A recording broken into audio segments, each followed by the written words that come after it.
What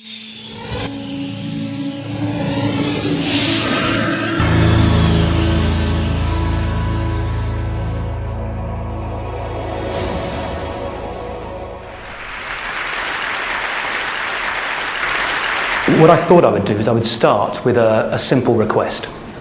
I'd like all of you to pause for a moment, you wretched weaklings, and take stock of your miserable existence. Now, that was the advice that St. Benedict gave his rather startled followers in the 5th century. And it was the advice that I decided to follow myself when I turned 40. Up until that moment, I had been that classic corporate warrior. I was eating too much, I was drinking too much, I was working too hard, and I was neglecting the family. And I decided that I would try and turn my life around. In particular, I decided I would try to address the thorny issue of work-life balance. So I stepped back from the workforce, and I spent a year at home with my wife and 4 young children. But all I learned about work-life balance from that year was that I found it quite easy to balance work and life when I didn't have any work. Not a very useful skill, especially when the money runs out. So I went back to work, and I've spent these 7 years since struggling with, studying and writing about work-life balance.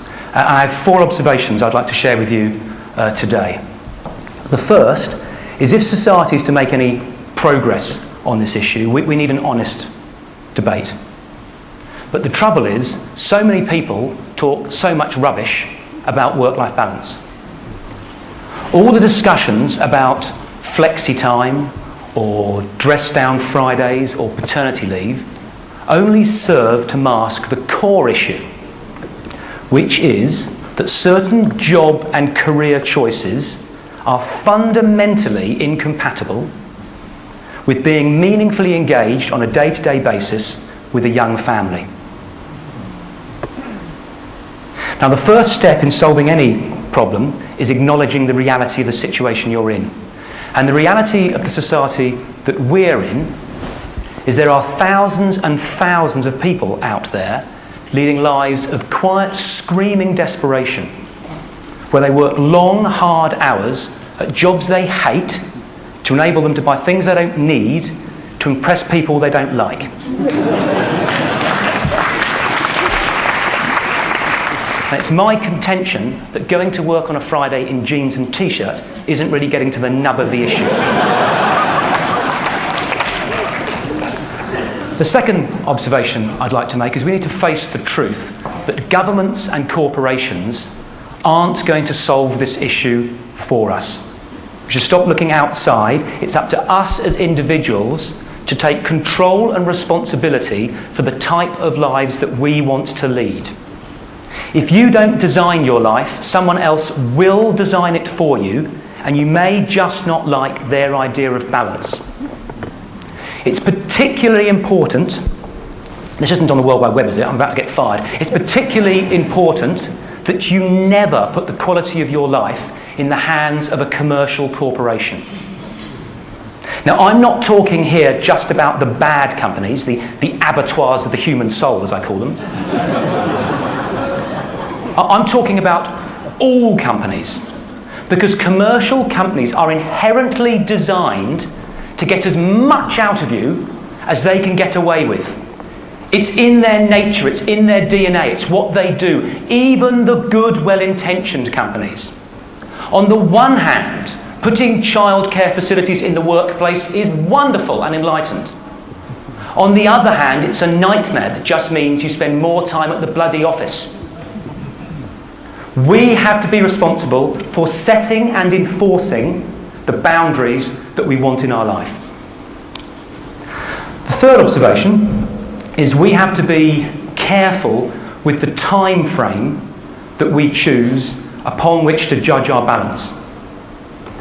Before I went back to work, after my year at home, I sat down and I wrote out a detailed, step-by-step description of the ideal balanced day that I aspired to. And it went like this. Wake up well rested after a good night's sleep. Have sex. Walk the dog. Have breakfast with my wife and children. Have sex again.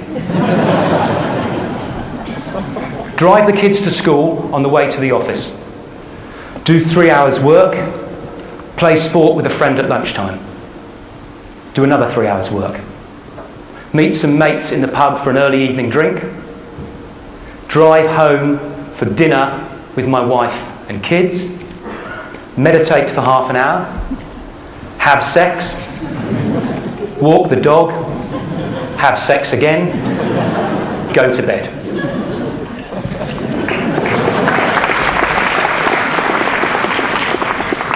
How often do you think I had that day? We need to be realistic. You can't do it all in one day. We need to elongate the time frame upon which we judge the balance in our life. But we need to elongate it without falling into the trap of the I'll have a life when I retire. When my kids have left home, when my wife has divorced me, my health is failing, I've got no mates or interests left. A day is too short, after I retire is too long. There's got to be a middle way. A fourth observation. We need to approach balance in a balanced way. A friend came to see me last year, and she doesn't mind me telling the story. A friend came to see me last year and said, Nigel, I've read your book and I realised that my life is completely out of balance. It's totally dominated by work. I work 10 hours a day, I commute 2 hours a day. All my relationships have failed. There's nothing in my life apart from my work. So I've decided to get a grip and sort it out. So I've joined a gym. Now, I don't mean to mock, but being a fit 10-hour-a-day office rat isn't more balanced, it's more fit. Lovely, though physical exercise may be, there are other parts to life. There's the intellectual side, there's the emotional side, there's the spiritual side. And to be balanced, I believe we have to attend to all of those areas, not just do 50 stomach crunches. Now, that can be daunting, because people say, bloody hell, mate, I haven't got time to get fit. You want me to go to church and call my mother? And I understand, I truly understand how that can be daunting. But an incident that happened a couple of years ago gave me a new perspective. My wife, who is somewhere in the audience today, called me up at the office and said, Nigel, you need to pick our younger son up, Harry, from school. She had to be somewhere else with the other 3 children for that evening. So I left work an hour early that afternoon and picked Harry up at the school gates. We walked down to the local park, messed around on the swings, played some silly games. I then walked him up the hill to the local cafe and we shared a pizza for tea. Then walked down the hill to our home and I gave him his bath and put him in his Batman pyjamas. I then read him a chapter of Roald Dahl's James and the Giant Peach. I then put him to bed, tucked him in, gave him a kiss on his forehead and said, good night, mate, and walked out of his bedroom. As I was walking out of his bedroom, he said, Dad, I went, yes, mate. He went, Dad, this has been the best day of my life. Ever. I hadn't done anything. Hadn't taken him to Disney World or bought him a PlayStation. Now, my point is, the small things matter. Being more balanced doesn't mean dramatic upheaval in your life. With the smallest investment in the right places, you can radically transform the quality of your relationships and the quality of your life. Moreover, I think it can transform society. Because if enough people do it, we can change society's definition of success. Away from the moronically simplistic notion that the person with the most money when he dies wins, to a more thoughtful and balanced definition of what a life well lived looks like.